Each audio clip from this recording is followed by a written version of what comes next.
Qui de la légende du football George Weah ou du vice-président Joseph Boaké succédera à Ellen Johnson Sirleaf, première femme élue chef d'État en Afrique?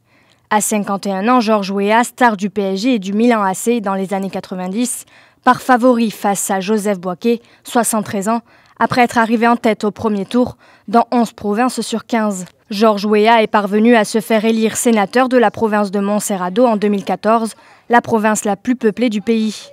L'ancien attaquant a appelé à la retenue, mais il a marqué les esprits en rassemblant samedi des dizaines de milliers de partisans dans le plus grand stade de Monrovia.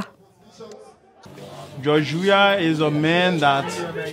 Weah est un homme qui prend soin du peuple. Il a beaucoup d'amour et il a l'intention et le pouvoir d'aider le peuple. Joseph Boaké représente un échec pour le peuple libérien car il a gouverné pendant 12 ans sans rien faire pour le peuple.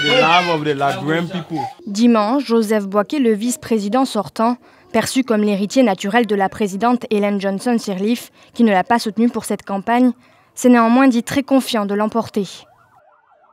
Pendant des années, j'ai porté ce pays malgré les difficultés. Je sais ce dont le pays a besoin, je sais comment l'économie peut tourner rond. Je sais exactement quels sont les problèmes que nous rencontrons.